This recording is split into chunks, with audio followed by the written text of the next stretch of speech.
राधे कृष्णा। जय बोलो गंगा मैया की जय, जय बोलो हिमाचल पर्वतराज की जय, जय बोलो भारत माता की जय। हर हर गंगे जय मां गंगे, गंगे शरणम। गंगा நம்ம நேத்தி அழகா பார்த்துட்டு இருந்தோம். ஹிமவான் அவருடைய மனைவி மேனாதேவின்னு சொல்லுவா, மேனகான்னு சொல்லுவா, மேனை அப்படின்னு சொல்கிறது உண்டு. மேருவினுடைய புதல்வி அந்த மேனாதேவி. அவள் ஹிமவானுடைய பத்தினி. அவர்களுக்கு பிறந்த 2 பெண் பிள்ளைகள், ஒருத்தி கங்கா, இன்னொருத்தி உமா. ஸோ கங்காவை தான் தேவர்கள் எல்லாரும் 3 லோகமும் பரிசுத்தமாகணும் அப்படின்னு கேட்க அந்த கங்கையை ஆத்மார்த்தமாக தேவர்களிடத்தில் ஒப்படைத்தார் அப்படின்னு காண கிடைக்கிறது. அப்புறம் உமாதேவி தான் தபஸ் பண்ணி சிவபெருமானை அடைகிறார். ஆக்சுவலாக இதில் ராமாயணத்தில் இந்த 37வது சர்க்கம் 36வது சர்க்கம் எல்லாம் பார்த்தோம்னா ஜோரா சிவபெருமான் பார்வதி இவா தபஸ், முக்கியமாக ஸ்கந்தனுடைய உற்பத்தி, ஸ்கந்தன் எப்படி ஆவிர்பவிச்சார், எப்படி அவதாரம் பண்ணார்னு சொல்லி ஸ்கந்தோத்பத்தியை பற்றி ரொம்ப அழகாக பேசியிருக்காரு. அது ரொம்ப அழகாக இருக்கும். ஆக்சுவலாக முருக பக்தர் ரொம்ப பிடிக்கும். இது என்னென்னா, இந்த நம்ம அது சொல்லலை, இப்போ நம்ம கங்கைன்ட்டுனா அதில் போயிடுறேன் நான்.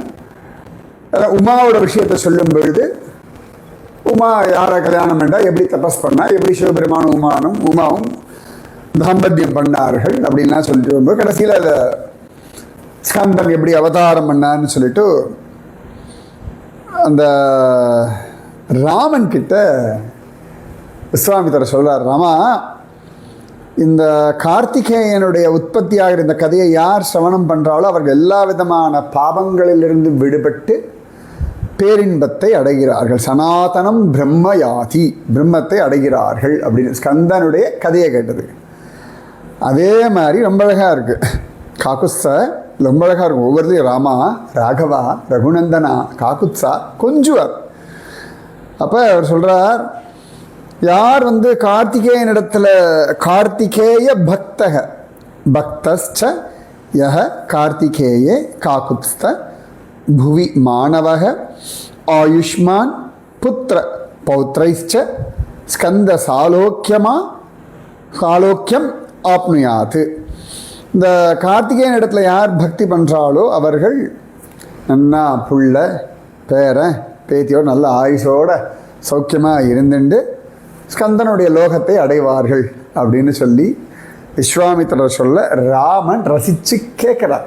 புரிஞ்சுக்கணும், இந்த வைஷ்ணவம், சைவம், சாக்தம், கானபத்தியம், ஸ்காந்தம், சௌரம்னு சண்டை போடுறோம் இல்லையா, முருகனுடைய விஷயத்தை விஸ்வாமித்திரர் சொல்ல ராமச்சந்திரமூர்த்தி சின்சியராக கேட்குறான். அதே போல் தக்ஷ விஷயத்தில் சிவமகிமையை நாராயணனே பேசுகிறார் அப்படின்னு. அந்த நாராயணன் மகிமையை பல இடங்களில் சிவபெருமான் பேசுகிறார். அவரவர்கள் ஒரு மூர்த்தி கிட்ட மனசு லயப்படும், அப்படியே ஃபாலோ பண்ணிட்டு போகும்போது அடுத்த வாளுடைய விஷயங்களில் தலையிடுறதோ, இது சரியில்லை இது தவறுன்னு சொல்கிறதையோ நியாயம் இல்லை. அது கூடுமான வரைக்கும் இந்த வாக்குவாதம் இதுக்கெல்லாம் போகாமல் இருக்கும். ஏன்னா மனசுக்குள்ளே அது போட்டு வைமைன்னு இருக்கும். கூடுமான வாதோன அனவலம்பியக நாரத பக்தி சூதரில் செவிட்டில் அரைஞ்சா மாதிரி ஒரு ஸ்லோகம் அது. பக்தர்கள் வாத விவாதங்களில் ஈடுபடக்கூடாது, அவ்வளோதான். அது என்ன ஆகுன்னா, வாதம் பண்ணும் ஒரு அரை மணி நேரம், அதுக்கப்புறம் 1 நாள் 2 நாள் உள்ளுக்குள்ளே வாதம் தனியாக ஓடிக்கிட்டே இருக்கும். அவள் அப்படி பேசிட்டான், அப்படி பேசினேன், என்ன மூலம் ஓடும். சரியா? இது 37வது சர்க்கத்தில் கடைசியாக இதில் ஸ்கந்தனுடைய உற்பத்தி, ஸ்கந்தன் எப்படி வளர்ந்தார், இப்படி எல்லாம் இந்த ஸ்கந்தனுடைய இந்த இடமாக சொல்லப்படுறது தான் கார்த்திக் சுவாமி. அந்த கிரௌஞ்ச பர்வதம் அவர் அங்கே தான் ஆவிர்பவிச்சார். எல்லாமே கார்த்திக் சுவாமி அப்படின்னு தான் காண கிடைக்கலாம். நினச்ச பொழுதெல்லாம் நடந்த இனியும் நடக்கப் போகிற கார்த்திக் சுவாமி எனக்கு ரொம்ப பிடிக்கும். அந்த ட்ரெக்கிங் பரம சுகம். அது என்னமோ தெரியாது, நிஜமாகவே ஜாலியாக இருக்கும். அது என்னமோ சின்ன வயசில் குரோம்பேட்டில் குமரன் குண்டத்தில் ஏறி இறங்கினதுனாலே இல்லையான்னு தெரியாது.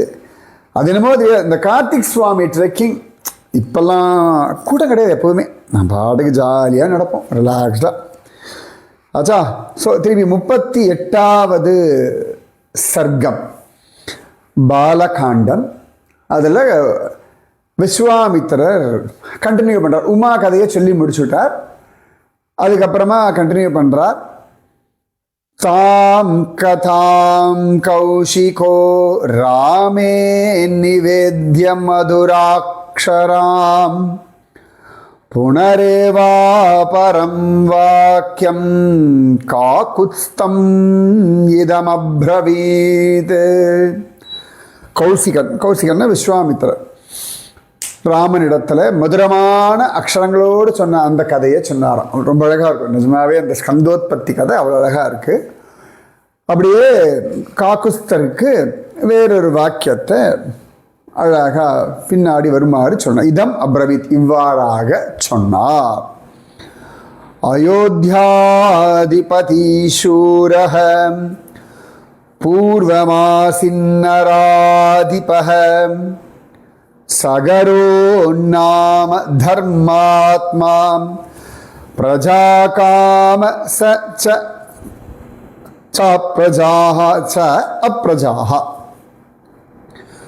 முன்னோடி காலத்தில் பூர்வம் சகரஹ ராமனுடைய மூதாதையர் சகர, இவர் பேர் ஞாபகம் வச்சுக்கோங்க. அயோத்தியா அதிபதி சூரக பூர்வக ஆசீத் ராகவக நராதிபக. நர அதிபதி, நல்ல ஜனநாயகம், நரர்களுக்கு அதிபதி, ஜனாதிபதினு அர்த்தம். நராதிபக அப்படின்னா ஜனாதிபதினு அர்த்தம். ஜன அதிபதி, நர அதிபக, நராதிபக. அதாவது ராஜாவுடைய ராஜாங்கம். ஆனால் இவர் ஜனநாயகராக இருந்தார். இன்னைக்கெல்லாம் சொல்கிறோம் இல்லையா, இதெல்லாம் டெமோக்ரட்டிக் ஜனநாயகம், அதான் பேர். ஜனங்களுடைய ஜனநாயகம், ஜனங்கள் தேர்ந்தெடுக்கிற நாயகன்.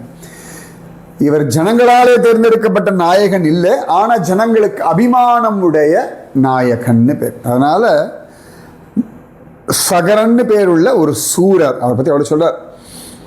அயோத்தியாதிபதி சூரக நராதிபக தர்மாத்மா. இது மொத்தமே 1 2 3 ஒரு 8-10 வாக்கியம்தான், 8-10 வார்த்தைகள் தான். அதுலேயே இவர் சூரன் வந்துடுறது, நராதிபான் வந்துடுறது, தர்மாத்மான் வந்துடுறது, இவ்வளவு. இப்போ கேட்கும்போது ராமன் எப்படி இருந்துருமா? எஸ், என்னோட மூதாதையர். இதுதான் முக்கியம். அதுக்கு தான் நான் அன்றைக்கே சொன்னேன், நம்முடைய ஹிஸ்ட்ரி அப்படின்னா எப்பொழுதுமே நம்முடைய ரூட்ஸ், வேர்கள், அது தெரிஞ்சுக்கணும். நம்முடைய மூதாதையர்களுடைய பெருமைகள் அது தெரிஞ்சுக்கணும் நாம். அயோத்தியாதிபதி சூரக பூர்வம் ஆசீத் நராதிபக சகரோ நாம தர்மாத்மா பிரஜாகாமக சாப்ரஜாக. முன்னொரு காலத்தில் சகரன்ற பெயரோடு இருந்த ஒரு சூரர் தர்மாத்மாவாக, ஜனநாயகராக, அயோத்திக்கு ராஜாவாக இருந்தார். அவருக்கு புத்திரன் வேணும்னு ஆசை. நிச்சயமா கல்யாணம், குழந்தைகள் இதெல்லாம் அவசியம், தப்பே கிடையாது. உலகத்தினுடைய ஆரம்பமே அப்படிதானே. பிரஜாபதி அப்படின்னு நம்ம வார்த்தை ஒன்று உண்டு, கண்டுபிடிங்கோ. பிரஜாபதினா என்ன? யாரெல்லாம் பிரஜாபதினு சொல்லுவார்கள்? What is the purpose of Prajapati? கண்டுபிடிங்கோ. சரி, நேற்று சில கேள்விகள்லாம் நான் கேட்டிருந்தேன். அதில் சொல்லியிருந்தேன் நதம், நதின்னு. அது நர்மதா, தப்தி இதெல்லாம் நதம். சரியா? நதியில் நம்ம கங்கா, யமுனா இதெல்லாம் நதியில் வந்துடும். அப்புறமா ஹிம அப்படின்னா பனின்னு அர்த்தம். ஹிமஹாலயம் அதான் ஹிமாலயான்னு அர்த்தம். மேக ஆலயம், மேகங்களின் ஆலயம் மேகாலயா. ஹிம ஆலயம் ஹிமாலயா. பனி ஆலயம்னு அர்த்தம். பனிக்கோயில்னு சொல்லாமா? அதுதான் ஹிமன்னா ஸ்னோ. சூப்பர்ல. ஹிமாலயா, மேகாலயா. அழகான பெயர்கள் பார்த்துக்கோங்க. அப்புறமா ஜேஷ்டான்னு ஒருத்தி பற்றி கேட்டேன். ஜேஷ்டா தேவின்னு பேர். ஸ்ரீதேவிக்கு முன்னாடி வந்தவள். அவள் ஆக்சுவலாக மூத்த தேவி, கடைசியில் மூதேவி அப்படின்னு சொல்ல ஆரம்பிச்சிட்டோம். அவளுக்கு நிறைய இடங்கள்ல அவளுக்கு மூர்த்தி உண்டு, பூஜையெல்லாம் உண்டு. அவளை பற்றி நிறைய விஸ்தாரமாக அப்புறம் பேசுவோம் நம்ம, சரியா? அதுக்கப்புறமா நேற்று நான் சொன்ன கங்கையினுடைய சில பெயர்கள்: நிபாபா, சுரநதி, ஜலவாகினி, திரிபதகா, ஸ்வச்சந்த பதகா, பதகா, சரியா? இதெல்லாம் தான் நேற்று கேட்ட கேள்வி, அதுக்கு பதில். ஸோ இப்போ நீங்கள் ஞாபகம் வச்சுக்க வேண்டியது என்னது? நேற்று சொன்ன விஷயங்கள் எல்லாம் திருப்பி சொல்ல வேண்டிய அவசியம் இல்லை, இருந்தாலும் சொல்கிறேன். ஹிமவான், மேனாதேவி, அவளுடைய 2 பெண்கள் கங்கா, உமா. கங்காவை தேவர்களுக்கு கொடுத்துட்டார், உமா சிவபெருமான கல்யாணம் பண்ணிண்டாள், ரைட்டா? அப்போ கங்காவோட விஷயத்தில் வரும்பொழுது அயோத்தியாவில் முன்னொரு காலத்தில் சகர அப்படின்ற ஒரு ராஜா இருந்தார். ஓகேவா? வைதர்பதுஹிதா ராம கேசினி நாம நாமதஹ ஜேஷ்டா சகர பத்னி சா தர்மிஷ்டா சத்யவாதினி. அவருக்கு வைதர்ப துஹிதா, விதர்ப ராஜகுமாரி, விதர்ப ராஜாவினுடைய குமாரி. விதர்ப விதர்ப ராஜகுமாரி வேற யாரோ கூட உண்டு இல்லை? நான் நிறைய சொல்லியிருக்கேன், எத்தனை பேர் கண்டுபிடிக்கன்னு பார்க்கலாம். விதர்ப ராஜகுமாரின்னு பேர் அவளுக்கும். அவள் பேர் என்ன கண்டுபிடி சொல்லுங்க. இந்த சகர மகாராஜாவினுடைய மூத்த பத்னி, அவளும் விதர்ப ராஜகுமாரி, கேசினின்னு அவளுக்கு பேர். கேசினி, சகரராஜா கேசினி. வைதர்பதுஹிதா ராம கேசினி நாம நாமதஹ ஜேஷ்டா சகர பத்னி, அவளுடைய மூத்த பத்னி அவள். சா தர்மிஷ்டா, தர்மிஷ்டை. சத்யவாதினி, சத்தியத்தை பேசுபவள். கேசினி விதர்ப ராஜகுமாரி. இப்போ இவள் மூத்தவள்னு சொன்ன அடுத்து இளையவளை சொல்லணும் இல்லையா? அரிஷ்டநேமி துஹிதா ரூபேணா பிரதிமா புவி த்விதீயா சகரஸ்யாசீத் பத்னி சுமதி சம்யுதா. அரிஷ்டநேமி துஹிதா, கஷ்யபருடைய குமாரி. துஹிதா அப்படின்னா குமாரின்னு அர்த்தம்.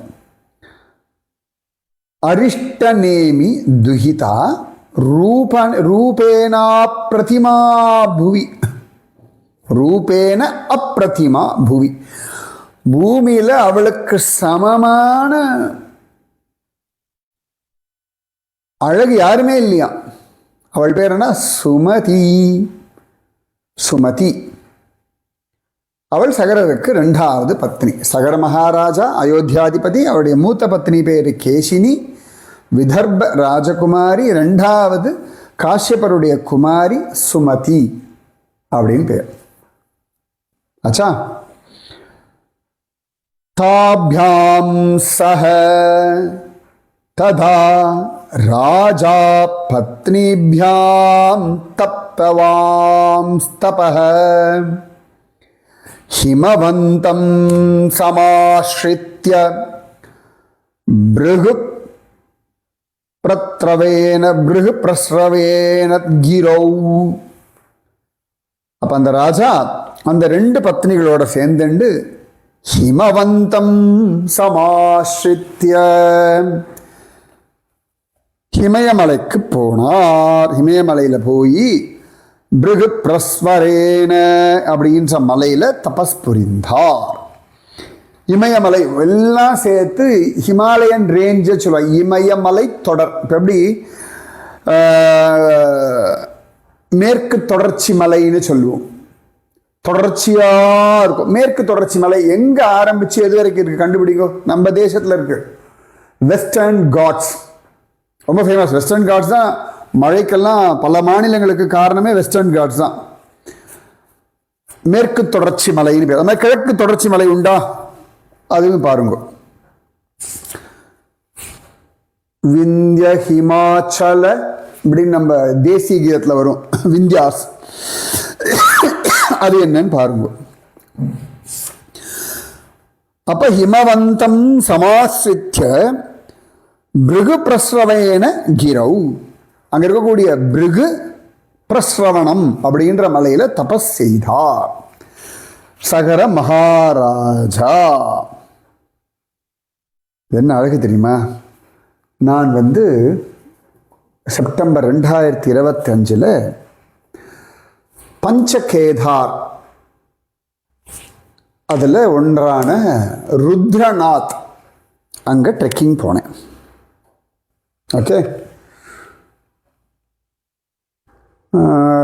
பஞ்சகேதார்ன்றது கேதார்நாத், துங்கநாத், ருத்ரநாத், மத்மஹேஸ்வர், கல்பேஸ்வர், 5 கேதார்.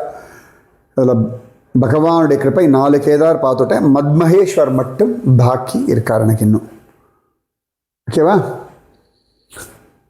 அந்த ருத்ரநாத் போகிறதுக்கு ருத்ரப்பிரயாகையிலிருந்து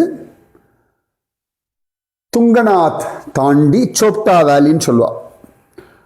அந்த சோப்டா வேலியை தாண்டி போனோம்னா மண்டல் அப்படின்னு ஒரு கிராமம் வரும். அந்த மண்டல் கிராமத்திலேருந்து தான் நான் முன்னாடி ஒரு தடவை அத்ரி அனசூயா தபஸ் பண்ண அந்த இடத்துக்கு ட்ரெக்கிங் போயிருக்கேன். அதுக்கு அடுத்து அந்த மண்டல் கிராமத்துலேருந்து அனதர் ஒரு 30 minutes or 40 minutes ட்ராவல் பண்ணோம்னா சகர் அப்படின்னு ஒரு கிராமம். அங்கிருந்து மலை ஏறணும். ஓகே, ஸோ நான் காத்தால கிளம்பியாச்சு. கிளம்பும் பொழுது காத்தால 5 மணியோ 5:30 மணிக்கோ கிளம்பியாச்சு. நாங்கள்லாம் போகிறோம். அந்த இடத்துல போய் எங்கள் ஜீப் நின்று எடுத்து, ஸோ அங்கேருந்து நாங்கள் லக்கேஜ் எல்லாம் எடுத்துட்டு இறங்கினோம். ஏன்னா அந்த ருத்ரநாத் ட்ரெக்கிங் 2 நாள் அங்கே தங்கிட்டு 3ஆவது நாள் நாங்கள் கீழே இறங்கி வரணும். இதுதான் பிளான். போக ஒரு 18 கிலோமீட்டர், வர ஒரு 18 கிலோமீட்டர், 36 கிலோமீட்டர், ரஃபாக 40 கிலோமீட்டர் வச்சுக்கோங்களேன். அப்போ மார்னிங் நாங்கள் அங்கே இறங்கி நிற்கிறோம். எல்லாம் பார்த்தா அப்போ எதிர்க்க ஒரு ஆர்ச் இருந்தது. நாங்கள் லெஃப்ட் சைடில் மலை மேலே ஏறணும். ரோடு அவ்வளோ ஒரு மலைப்பாதை. அந்த மலைப்பாதையில் கீழ்ப்பக்கம் ஒரு கிராமத்துக்கு வழி போகிறது. மேல் பக்கம் ஏறினா அங்கே தான் ருத்ரநாத் போகும் வழி. அங்கே ஆர்ச் இருக்குது. அதில் ஏறி முதல் நாள் நாங்கள் ஒரு 8 கிலோமீட்டர் என்னமோ போய் தங்கணும். ஆமாம், 8 கிலோமீட்டர் போய் தங்கணும். அதுக்கு அடுத்த நாள் 10 கிலோமீட்டர் நடந்து ருத்ரநாத் கோவிலை அடையணும். அப்புறம் அங்கே பார்த்து அதுக்கு அடுத்த நாள் ருத்ரநாத்லேருந்து விடிய கிளம்புற 5-5:30 மணிக்கு கிளம்பி சாயங்காலத்துக்குள்ளே இங்கே இறங்கணும். ஸோ அங்கே அந்த கம்பெல்லாம் வேணும். சில பேர் கம்பெல்லாம் வாங்கிட்டு இருந்தா. அப்போ நான் எதிர்க்க ஒரு ஆர்ச் பார்த்தேன். சின்ன ஒரு போர்டு பார்த்தேன். சரி, இது என்ன போர்டு அப்படின்னு பார்க்க போனால் ராமனுடைய பூர்வஜரான சகர மகாராஜாவினுடைய ஜன்மஸ்தலமும் அவர் தபஸ் செய்த இடமும் இதுன்னு போட்டிருந்தார். எனக்கு கண்ணெல்லாம் கலங்கி போயிடுது. ஏன்னா சகர மகாராஜா பற்றி தெரியும். அவரால் தான் அவர் தான் ஆதி. நிஜமாவே கங்கை பூமிக்கு வருவதற்கான மிக முக்கியமான காரணம் இந்த சகர மகாராஜா. எனக்கு அப்படியே மேனி செலுத்தது. அப்புறம் அந்த பக்கத்தில் கடையில் கேட்டால் அது கீழே இறங்கி போனால் அங்கே தூரத்தை கோவில் தெரியுது பாருங்க. அதுதான் சகர மகாராஜா தபஸ் பண்ண இடம். இவங்க ஒரு சிவபெருமான் இருக்கார், சக்லேஸ்வர் மகாதேவர் இருக்கார், அங்கே சகர மகாராஜா இருக்கார். இப்படியெல்லாம் சொன்னார். எனக்கு ரொம்ப சந்தோஷம். அப்போ என்னோட அந்த கைடு கபில்னு அவனுக்கு பெயர். அவங்ககிட்ட நான் சொன்னேன், எனக்கு அது கட்டாயம் பார்க்கணும் கபில். சரி குருஜி, நம்ம ருத்ரநாத் போயிட்டு வந்துட்டு பார்க்கலாம் அப்படின்னு. ரொம்ப சந்தோஷமாக நான் மலை ஏறியாச்சு. மூணாவது நாள் ருத்ரநாத் இறங்கியாச்சு. முதல் 2 நாள் வந்து முதல் நாள் வந்து 8 கிலோமீட்டர் நடந்து அங்கே ஒரு டென்ட்டில் தங்கினோம். அதுக்கடுத்த நாள் ஒரு 10 கிலோமீட்டர் நடந்து ருத்ரநாத் கோவில் வாசலில் போய் தங்கினோம். அன்றைக்கி சாயங்காலம் ருத்ரநாத்தோடைய ஆரத்தி எல்லாம் பார்த்தோம். அதுக்கடுத்த நாள் விடிய காலம்பரம் 5:30 மணிக்கு ருத்ரநாத்லேருந்து கிளம்பி மழையெல்லாம் நடந்தோம். வாழ்க்கையில் மறக்க முடியாத அழகான அனுபவங்கள். அதுதான் இப்போ எழுதிட்டு இருக்கேன். நானும் இமயமும் 2-3 அத்தியாயம் எழுதியிருக்கேன். இப்போ எழுதிட்டு இருக்கேன். அடுத்து வரும். ஏற்கனவே இமயமே இதயமேன்னு சொல்லி அழகாக என்னுடைய வேலி ஆஃப் ஃப்ளவர்ஸ் ஹேம்குண்ட் சாஹிப் அது போயிட்டு வந்த விஷயங்கள்லாம் சொல்லியிருந்தேன். இப்போ ருத்ரநாத் ட்ரெக்கிங் பற்றி தான் எழுதிட்டு இருக்கேன். அதில் 3வது நாள் இறங்கியாச்சு. 18 கிலோமீட்டர் இறங்கி அந்த சில பசங்கள்லாம் முன்னாடியே வந்துட்டோம். நான் மட்டும்தான் லாஸ்ட்டாக வந்தேன். கொஞ்சம் பொறுமையாக நடந்து வந்தேன். நானும் கபிலும் மற்ற யங்ஸ்டர்ஸ் எல்லா பசங்களுமே மத்தியானம் 3:30-4 மணிக்குள்ள 2:30 மணிக்குள்ளேருந்து ஒவ்வொருத்தராக இறங்கியாச்சு. நாங்கள் மொத்தம் 1 2 3 4 6 பேர். நாங்கள் கபிலோட சேர்த்து 7 ஆமாம் 1 2 3 4 5 6 7 ஆமாம் 10 பசங்க எல்லாம் நான் சொன்னேன் நீங்கள் போங்க பின்னாடி நான் வரேன்னு சொன்னேன். அப்புறம் இறங்கிட்டு நான் இறங்கும்போது சாயங்காலம் கிட்டத்தட்ட 5 மணி என்னமோ 18 கிலோமீட்டர் நடந்து வந்திருக்கோம். காத்தால் 5 மணிக்கு ஆரம்பித்து ஈவினிங் 4 ஆல்மோஸ்ட் 11 ஹவர்ஸ் கிட்ட நடந்தாச்சு. 18 கிலோமீட்டர் நடந்து வந்தாச்சு. ஓகே, நான் கபில் கிட்ட சொன்னேன், என்ன கட்டாயம் இந்த இடத்துல போய் பார்க்கணும். அவன் கேட்ட அபி கபில் கட்டாயம் போகணும் அப்படின்னு சொல்லிட்டு அப்புறம் நானும் கபிலும் அங்கேருந்து இறங்கி நடந்து அது தோதான் கோவில் தெரியும். ஆனால் இறங்கி நடக்க 2 கிலோமீட்டர் வச்சுக்கோங்க. ஃபுல்லாக இறங்கி நடந்து அங்கே போய் அந்த இடத்த பார்த்துட்டு அந்த ஆசிரமத்தெல்லாம் பார்த்துட்டு அங்கே இருக்கக்கூடிய சன்னியாசிகளெல்லாம் பார்த்துட்டு நமஸ்காரம் பண்ணிட்டு அங்கே வீடியோ எடுத்துகிட்டு அதுக்கப்புறம் வந்தேன். அவ்வளோ சந்தோஷம் எனக்கு. வாவ் அப்படின்னு. ஸோ ராமாயணம் சொல்லக்கூடியபடி பார்த்தோம்னா ஹிமவந்தம் சமாஸ்ரித்ய பிருகுப்ரஸ்ரவேன கிரௌ இமாலய பர்வத்தை அடைந்து அங்கே தபஸ் பண்ணார் அப்படின்னு இருக்கு. ஸோ அந்த இடத்துல போர்டு அங்கே இருக்கிறவங்கலாம் சொல்ல இங்கே தான் சகர். அதனால அந்த கிராமத்துக்கு பேர் சகர் காவ் அப்படின்னு பேர். சகர்னு சொல்லுவாவா, சகர கிராமம்னு பேர். இது என்னன்னா இந்த கபில்லாம் பக்கத்தில் தான் இருக்கான். அவன் அதுக்குள்ளே போய் பார்த்ததில்லை. ஆனால் அன்றைக்கி என்ன ஐஷன்ட்டு போடான்னு ஒத்த கால் நின்று ஐஷன் போயிட்டான். வேண்டாம் சந்தோஷமாக வந்தான் வச்சுக்கோங்க. அதுவே ஒரு ட்ரெக்கிங் சுகமாக. நான் நினைக்கிறேன் அன்றைக்கி நான் இறங்கினேன். இன்றைக்கி பாருங்க சகர மகாராஜா பற்றி பேசுகிறேன். செப்டம்பர், அக்டோபர், நவம்பர், டிசம்பர், ஜனவரி, பிப்ரவரியில் நான் அதை பற்றி பேசிகிட்டு இருக்கேன். ஸோ இப்போ அவர் தபஸ் பண்ண இடம் இந்த பிருகு பிரஸ்ரவணம் அப்படின்னு இந்த இடமா தான் இருக்கணும்னு என்னுடைய தீர்மானம். ஸோ சகர மகாராஜா இன்னைக்கு என்னெல்லாம் பார்த்தோம். சகர மகாராஜா அயோத்தியாதிபதி. அவருடைய மூத்த மனைவி பேர் கேசினி, விதர்ப ராஜகுமாரி. 2வது கஷ்யப்பருடைய குமாரியான சுமதி. இவா 3 பேரும் குழந்தை இல்லாததுனால ஹிமாலயம் போய் அழகா தவம் செய்தார்கள். ஓகேவா, மீதி விஷயம் நாளைக்கு. ராதே கிருஷ்ணா. ராதே கிருஷ்ணா. திரும்பி எனக்கு பாருங்க, எனக்கு ஆரம்பத்திலே அது மாதிரி ஜெய் போல ராதாராணிக்கு வருது, முடிக்கும் பொழுது ராதே கிருஷ்ணானே வருது. ராதே கிருஷ்ணா. जय बोलो गंगा मैया की जय, जय बोलो आज की आनंद की जय, जय बोलो आज की आशीर्वाद की जय, जय बोलो हिमाचल पर्वतराज की जय, जय बोलो सगर महाराज की जय, जय बोलो भारत माता की जय. राधे कृष्णा.